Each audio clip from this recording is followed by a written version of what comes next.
Welcome back to another SCP reading, everyone.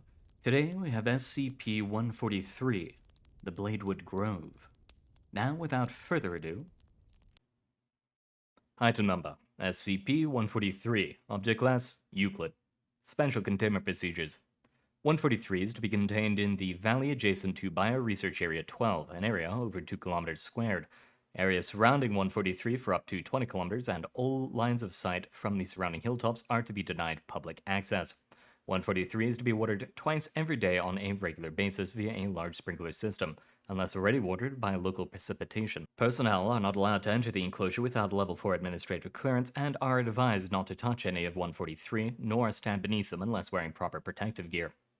It is important that no one be within the containment area when 143 begins to shed. However, after the shedding has concluded, the collection of the fallen petals for testing purposes has been authorized by the project director. See SCP-143 testing log, which we'll get to at the end of this. Description: 143 is a plantation of 300 specimens of a unique type of tree. The trees are similar in appearance to Prunus x yadonesis, Japanese sakura, or cherry blossoms. They bear no fruit, and the only known way of reproduction is by careful own root propagation using cut saplings from an older sample. The petals are a light pinkish color, slightly translucent, and with a texture of smooth glass. Care must be taken while handling the petals, as their edges are razor sharp and can easily slice through flesh if mishandled. The wood and bark are a light grayish color, with a texture expected of wood, although the grain is very smooth to the touch.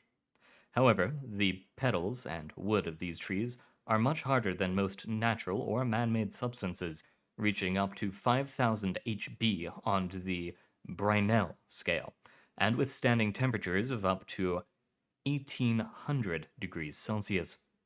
The weight-to-strength ratio surpasses even that of titanium, being some 15% lighter than aluminum. Despite its hardiness, the wood and petals are quite supple and are as pliable as most woods are. Both are notoriously difficult to work due to their properties, but under high temperatures upwards of 1,500 degrees Celsius, separate pieces are capable of being fused together. They make excellent armor, shielding, and weapons. Due to the slow growth of the plants, the material is slow to harvest, although the petals are shed regularly enough, falling from the trees twice every year. Addendum 143-1. The trees were grown on-site from samplings obtained from parent plants located in Nara Prefecture, Japan in 1905. The parent trees were owned by a family of traditionalist swordsmiths, claiming to be descendants from a legendary sword maker named Amakuni. They referred to the original trees as Jinki no Kodachi, or the Bladewood Grove. It is from them that the Foundation gained the techniques to cut and work the wood and petals into serviceable items. The original trees are still in Japan, owned by the government and still tended to by the same family. However, the government has denied all existence of the trees, and any products made from them are kept within the country. Document 143-A. We lost 3 staff to 143 today. They were collecting petals dropped by the trees the previous day, when a sudden gust picked up, shaking a good deal of the petals from the trees and blowing them around. Stayed that windy for the whole day. I sent a cleanup crew, but it's still pretty windy, and the odd petal is still falling. We'll have to pick up the remains when the wind dies down in a couple days. Next is the SCP-143 testing log. SCP-143 testing log. Notes: the following tests were conducted shortly after the second bi-yearly shedding of petals produced by SCP-143 occurred. Log format: Item, Procedure, Results, Notes. Item, SCP-457. Procedure: petals taken from SCP-143 were introduced to SCP-457 to test their heat resistance against heat sources of anomalous origins. The use of gasoline to act as an accelerant was authorized during this test. Results: SCP-457 maintained an average temperature of 870 degrees Celsius without the use of an accelerant. At this temperature, SCP-143 showed no signs of igniting. Gasoline was provided to SCP-457 at a rate of 2 liters per minute to increase its core temperature.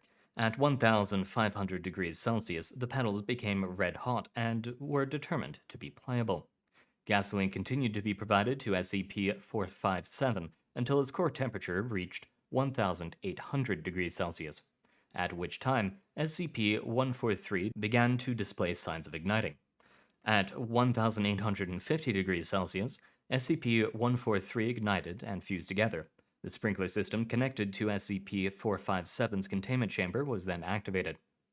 Notes: following the results yielded from testing, requests to use 143 have been approved for use in producing armor, shielding, and weapons for Foundation personnel. Further testing with SCP-143 and non-anomalous heat sources yielded the same results as testing with SCP-457, thus suggesting that the melting point of SCP-143 is 1800 degrees Celsius. Further testing with SCP-143 and other heat sources of anomalous origins is currently pending approval. Due to the results gathered during testing, the sprinkler system inside SCP-457's containment chamber has since been reinforced using SCP-143. Item: SCP-890. Procedure: SCP-890 was provided with a set of handcrafted scalpels produced with petals taken from SCP-143. SCP-890 was then instructed to operate an HP brand copy machine that had short-circuited the week prior. An identical machine with a similar electrical problem was also given to SCP-890, along with a set of standard scalpels. SCP-890 was instructed to perform 2 separate operations using the different set of tools and provide feedback on the differences of the procedures. Access testing results. SCP-143 SCP-890 initial testing. Items used: 1 HP page-wide Pro 477 copy machine. Internal parts needing to be repaired. Wiring and circuit board. Tools being used: scalpels produced using SCP-143. Procedure start time: 6 hours. Initial procedure. SCP-890 began the procedure by making a 7 cm incision into the back panel of the copy machine. After exposing the wires and circuit board, SCP-890 quickly identified the faulty wires and began to extract them. After disconnecting the wires from the circuit board, SCP-890 removed the circuit board by making 4 small incisions on the sides of the object. Once removed, SCP-890 replaced the circuit board with a new one and proceeded to remove the defective wires by slicing them with scalpels produced by SCP-143. SCP-890 effectively rewired the circuit board and proceeded to place the portion of the back panel of the copy machine back into place before stitching the area closed, ending the procedure. Results: the procedure lasted 35 minutes before concluding. After 3 hours, the copy machine used in this experiment was deemed fully operational. Items being used: 1 HP PageWedge Pro 477 copy machine. Internal parts needing to be repaired. Wiring and circuit board. Tools being used: scalpels taken from the medical wing of Site-17 produced by Data Redacted, Morton Limited. Procedure start time: 11:30. Initial procedure. SCP-890 began the procedure by making a series of incisions along the back panel of the secondary copy machine. As SCP-890 began to lift the severed portion of the machine, additional cuts were necessary in order to completely separate the piece from the main body. Once removed, SCP-890 studied the interior of the copy machine for several moments before removing another section of paneling from the interior, at which time SCP-890 identified the faulty wiring in the copy machine and began to use the standard set of scalpels to remove the wires. Several cuts were needed to completely sever the wires from the main circuit board. When the wires were disposed of, SCP-890 proceeded to remove the circuit board with a series of 9 large incisions made not only to the circuit board itself, but to the surrounding area that was connected to the circuit board. After removal, 890 replaced the circuit board and wires without further hindrance, and successfully replaced the back panel, ending the procedure. Results: the procedure lasted 3 hours and 6 minutes before concluding. After an additional 18 hours, the copy machine used in this experiment was deemed fully operational. Notes: any further testing completed with SCP-890 is to be documented extensively, and the objects involved in the testing process are to be monitored until such a time that they are deemed fully functional. Access statement made by SCP-890. SCP-890.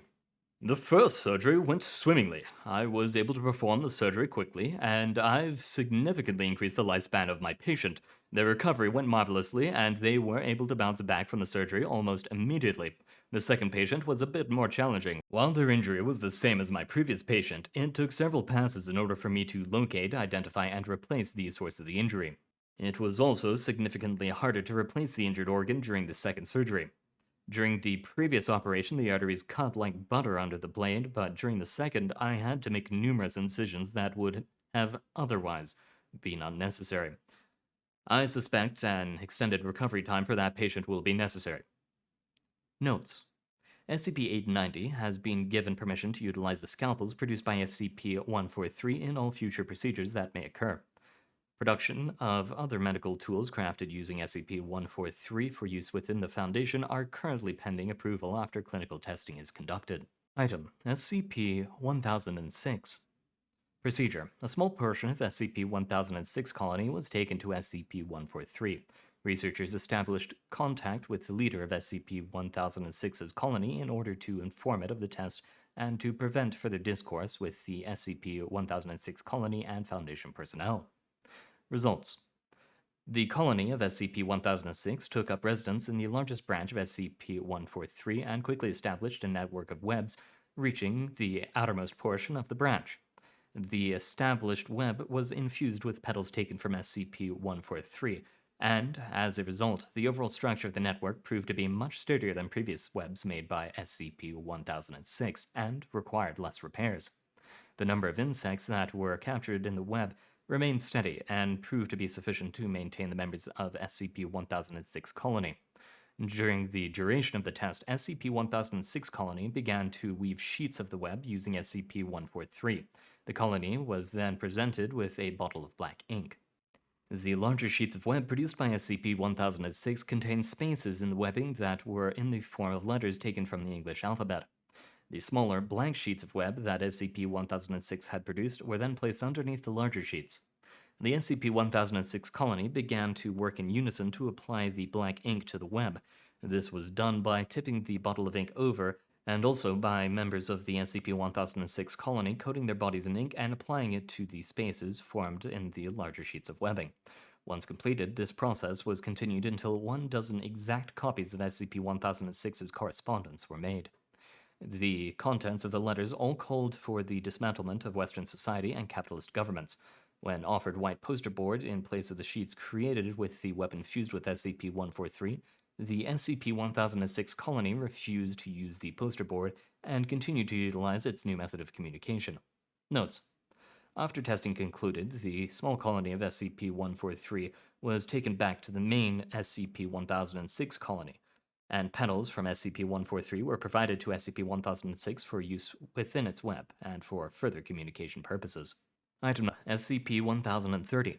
Procedure: petals taken from SCP-143 were integrated into SCP-1030 in order to determine how long it would take for the petals to corrode.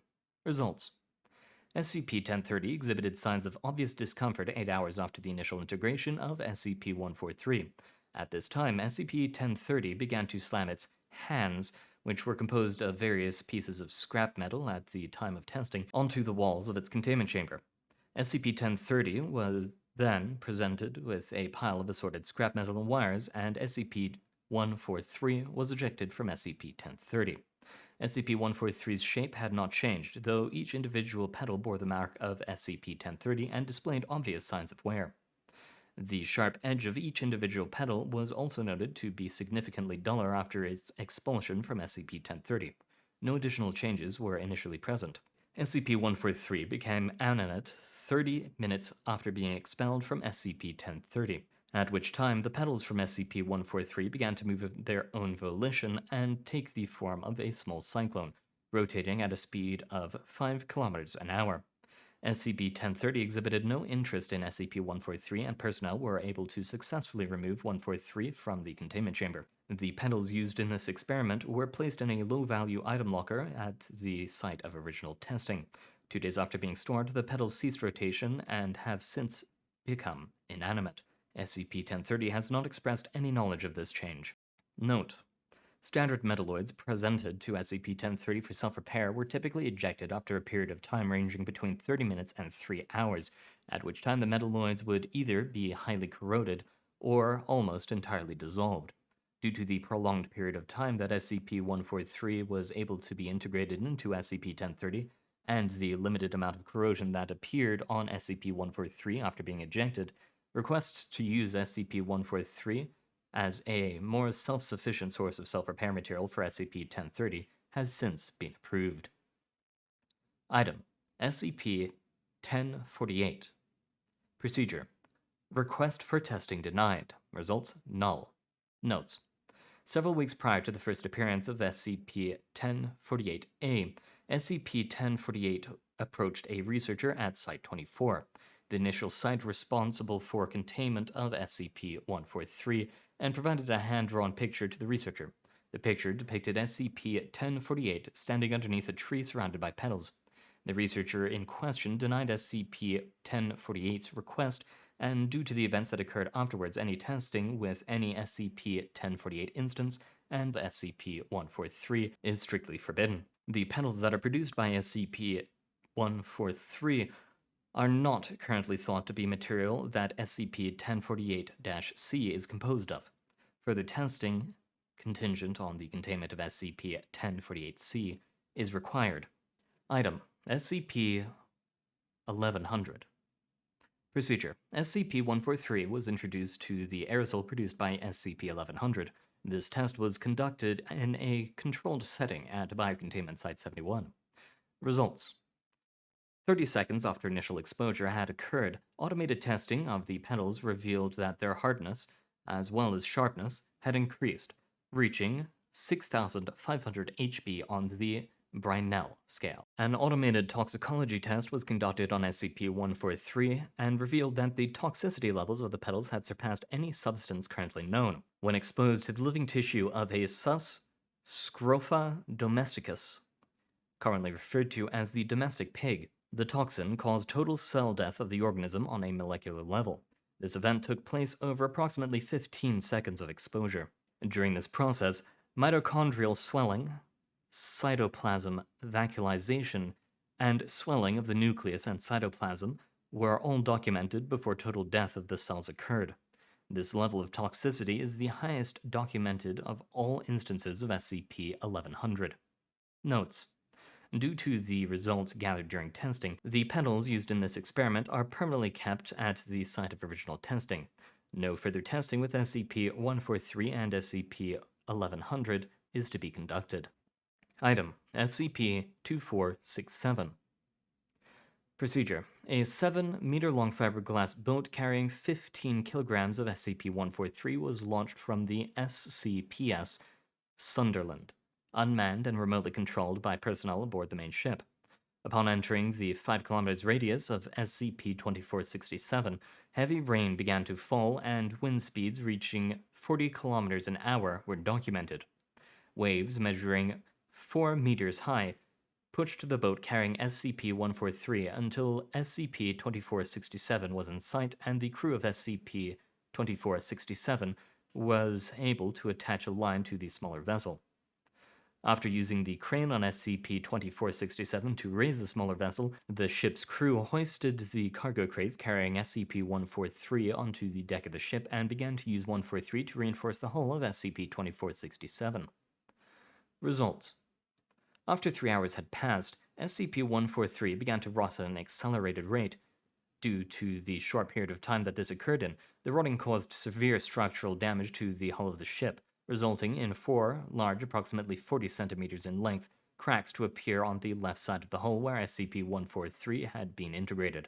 Crew members on SCP-2467 quickly began to remove SCP-143, exhibiting obvious signs of distress and agitation as they did so. SCP-143, when severed from the hull of SCP-2467, was subsequently thrown overboard and the fiberglass from the 7-meter boat was utilized in its place. Observation efforts from the SCPS Sunderland further reported witnessing the crew of SCP-2467 continue to act in a distressed manner whenever they approached the hull of SCP-2467. This effect continued for a period of 12 hours, after which time the crew on SCP-2467 returned to normal behavior. No further changes have since been documented. Notes: after testing had concluded, petals taken from SCP-143 were exposed to oceanic salt water for a period of 8 hours.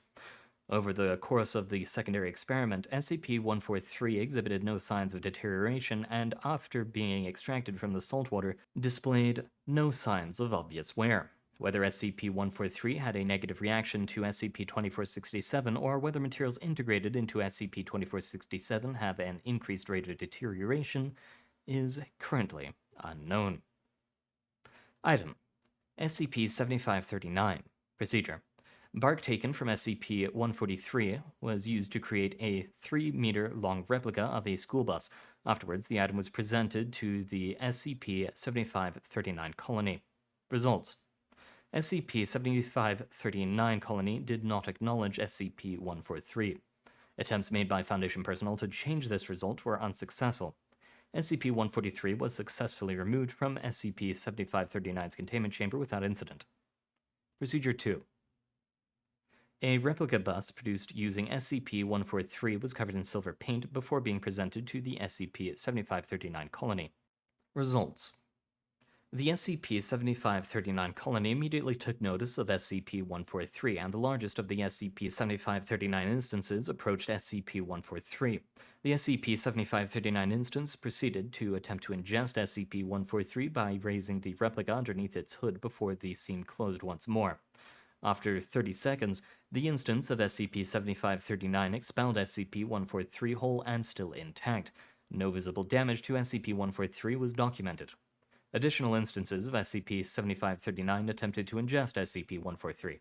However, the results were unchanged. SCP-143 was successfully removed from the SCP-7539 containment chamber after steel was provided to the SCP-7539 colony. SCP-7539 instances that attempted to digest SCP-143 produced 20% more waste product in the following 24 hours than usual. Metals that were typically able to be digested by SCP-7539 were expelled from its body, an action atypical of SCP-7539. The expelled materials were partially digested, but in all instances retained at least 30% of their original mass. Over the next 24 hours, the affected instances of SCP-7539 refused to eat and became increasingly sluggish, only moving when prompted to by other instances. At this time, the affected instances were individually quarantined, and SCP-890 was granted authorization to examine the instances. SCP-890 examined 3 instances of SCP-7539 and determined that the hatch on the bottom of the instances had malfunctioned due to heavy damage sustained to the mechanisms that operate the hatch, causing it to fall open periodically. SCP-890 was given access to replacement parts for the instances and successfully replaced both the hinges and springs that were damaged during testing. SCP-890 then proceeded to examine the additional 4 instances of SCP-7539 that had come into direct contact with SCP-143. SCP-890 determined that the remaining 4 instances of SCP-7539 had partial stomach blockages and requested to remove the offending pieces of SCP-143. Due to the lack of documented damage on the replica bus constructed out of SCP-143, how pieces of SCP-143 remained in the instance's stomachs is currently unknown. The request was subsequently granted. Using standard steel scalpels, due to the negative results gathered during the tests between SCP-143 and SCP-7539 instances, the scalpels provided to SCP-890 produced with SCP-143 were not authorized to be used during this procedure. SCP-890 was able to remove the remnants of SCP-143 from the instances of SCP-7539's engines. 2 kilograms of SCP-143 were recovered during this process, though how they were retained by SCP-7539 instances is currently unknown. After 24 hours had passed after each set of operations, the SCP-7539 instances exhibited no further complications from testing. Why the instances affected by SCP-143 exhibited the same complications despite having varying mechanical issues has yet to be determined. Notes: no further testing between SCP-143 and SCP-7539 is to be conducted. Item: SCP-2849.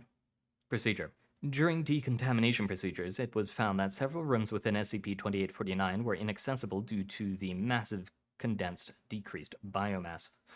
After several conventional and anomalous attempts to clear it, SCP-143 edge cutting tools were requisitioned. Results. After several failed attempts, it was found that exaggerating leverage could cause the enhanced tools to disrupt the biomass's structural integrity. Sonic generators were used to dissolve the structures after their integrity was weakened. Notes.